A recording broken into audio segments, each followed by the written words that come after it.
Hey guys, and welcome back to another episode of Cage's Coaster Reviews. And today I'm doing another top 10 video because they're a lot more fun to make and they get a lot more views. So today's episode is the top 10 roller coasters at Six Flags Great America. This park is located in Gurnee, Illinois. It's home to 14 roller coasters. Unfortunately, I only got on 12, but I'll come back and ride the other two. And also good news is none of the two that I didn't ride aren't on the top 10 list, so let's get right into the list. So here are the roller coasters that were too sucky to make the list. I called them honorable mentions, but they're not very honorable. So we got the Little Dipper, which is a kiddie wood coaster. Nothing too special. I haven't been. The first two, the Little Dipper and the Dark Knight coaster, are the ones I didn't go on. We got the Dark Knight coaster, which is like a wild mouse spinning coaster, but it's indoors and it's themed like Batman and stuff. Doesn't really, not too mad. I missed that. It doesn't look like a good ride. And then we got Spacely Sprocket Rocket, which is a like kiddie steel coaster, very short, only lasts about 15 seconds, but it's not that bad. And we got the Whizzer, which actually should be an honorable mention. I was very close to putting this on the list. This is just a really fun ride. It's very unique. It's had like the lift hill is actually like a big spiral, and the drop is like a really not steep drop. I don't know what the opposite of steep is, but and it goes through the woods. It's a really fun ride. You should, if you go to Six Flags Great America, make sure to get a ride on the Whizzer. All right, so getting into the list, number 10 is Vertical Velocity, commonly known as V2, and this is an intimate impulse coaster. There's a lot of these at Six Flags, actually at all parks across the world. It's 180 feet high, so it's a pretty tall one. 70 miles per hour, opened in 2001, and honestly, I've been on Wicked Twister, which is just like this. It's another intimate impulse, and I like Wicked Twister a lot better. This is a bit shaky, but I recommend you going in the back row because you do get some good airtime on that vertical spike, not this spike that's twisted, the straight one. You get some pretty good hang time, but not it's an okay ride, but not the best at the park, obviously. Number 9 is Demon, opened in 1976. It's an Aero custom looper, 102 feet tall, 4 inversions, 50 miles per hour. So not bad stats, but as most Aero custom loopers are, it's very, very rough. But I recently had this at number 10, but I changed it to number 9 just because I'm pretty sure I had a horrible ride on this because I rode in the back row, which was a huge mistake. It was very, very rough. It was pretty intense though. Like you get dragged down the first drop. You get some great airtime on the first drop, but it's very rough in the back row. I'm recommending in the front row. If I were in the front row, I probably would have liked it a lot better. So next time I go to Great America, I'm definitely riding this in the front row. But it's not a bad ride. I kind of like Air Custom Loopers. No, a lot of people don't like these, but those models. But I actually am a pretty big fan of these. All right, number 8 is the newest ride addition to the park, opened in 2017, the Joker. So this is just an SNS free spin. There's more of these. There's a lot of these in Six Flags parks. 12 stories high. 6 inversions. I don't know if that's an inversion because the track never goes upside down. It's just since it's a 4D coaster, so it spins. The seats spin. And you go down upside down 6 times, but I mean, this is not a bad ride. Since it was the newest ride at the park, there was a hour and 30-minute wait to 2 hours the whole time, and I never wanted to go on this because the wait, and it wasn't really I knew this wasn't a great ride, but my brother made me wait in line for it for an hour and a half, and by the time I got on the ride, I was very, very cranky and not very happy.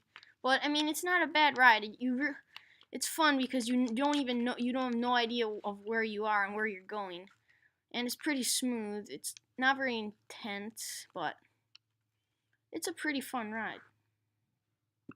All right, number 7 is the original Batman the Ride. Opened in 1992. It's 100 feet tall, 50 miles per hour. It's B&M Invert, the original one, like I mentioned earlier. And I've been on another one of these clones at Six Flags St. Louis, and honestly, I like this one a lot better for some reason, even though it has the same layout pretty much. It's very, very intense. It's got, I think, 4 inversions. Not really tall, not too fast. It's pretty fast, but if you know me, you know that I don't really like, I'm not a big fan of inverted coasters because you really just can't see where you're going. I rode this in the same spot that I did at the one in St. Louis. Back row, far left. And I mean, it's pretty fun. It's intense if you ride in the back row. It really is. All right, number 6 is the Coney Island Cyclone Clone Viper. Opened in 1995, also 100 feet tall and 50 miles per hour. This is actually very, very, very fun wood coaster.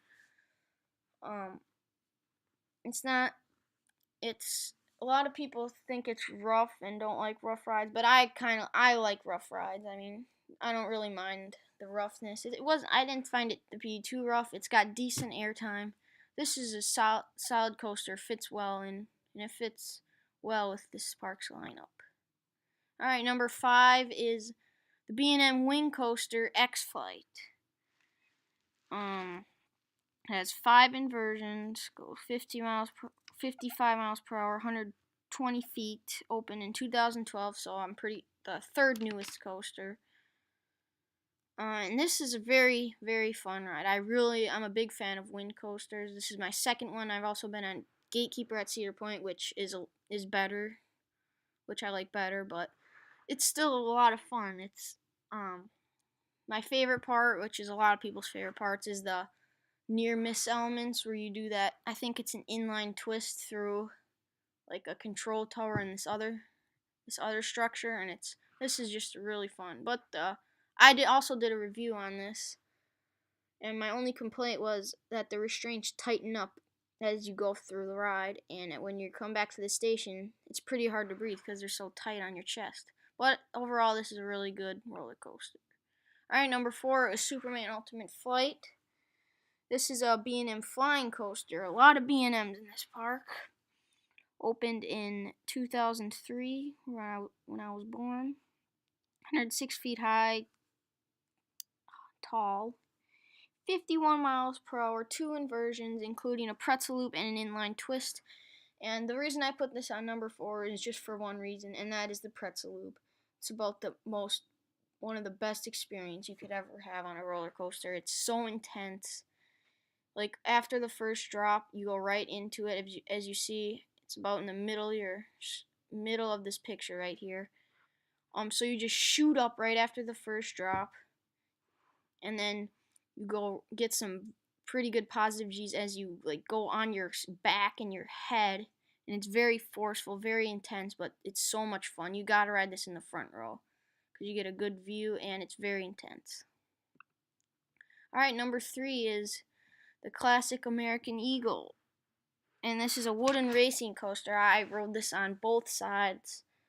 And I really can't tell which one's better. They're both fun. Not too different of rides. At the end, they do split up. But, I mean, this is very, very good roller coaster. I thought it would be like Screaming Eagle at Six Flags St. Louis. But this is actually a lot better. It's very tall, very fast. 66 miles per hour for a wood coaster. That's one of the fastest I know in the top 10 for wood coasters. 127 feet. It's just out and back. It's got what I really don't like about it is when you go on the first drop, you do a couple of airtime hills, and then you you come you do another hill up, and then you do like this spiraling helix, like two whole spirals. And I just really don't like that part because they could have did so much other things. They could have did like another drop, and I was kind of disappointed. But it's still a very good ride, coming in at number 3. All right, number 2, I have Raging Bull. This is the park's B&M Hyper Coaster, the only B&M Hyper Twister coaster, which means that it's not your just out and back. It's not a out and back like most B&Ms. All B&Ms are except this one. It doesn't really focus on airtime. It's more focuses of like speed and the turns. But this is a very fun B&M. I think one of the most underrated B&Ms there is. Underrated roller coasters, because most people think this is on the weaker side of the hypers, and this is the only B&M hyper I've been on. But looking at the POVs of the other ones, I think this is better than a majority of the other B&M hypers. Very, very fun ride. And coming in at number 1 is Goliath, the RMC hybrid that opened in 2014. 165 feet tall, 53 miles per hour, and 85-degree drop, I think. So I think it's still the steepest wooden coaster ever. I don't know if Lightning Rod surpassed it or not, but I love this ride. It's pretty short, but I got it in the 10th row. This was my 50th roller coaster, so it's very special to me. But the first drop is phenomenal. There we go. And there's 2 inversions, which is a dive loop and a zero-G stall. And I think the zero-G stall is probably the best element of any roller coaster at this park.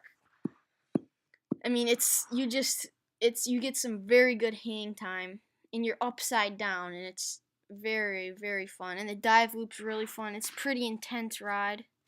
I thought it would be smooth, really smooth, but it actually wasn't as smooth as I thought. Little rattly, but best ride in the park. Most people would agree with me. Some people think Raging Bull's better, but I think Goliath is the best ride at the park. Alright, so that's it for today. Thank you all for watching, and we'll see you next time on Cage's Coaster Reviews.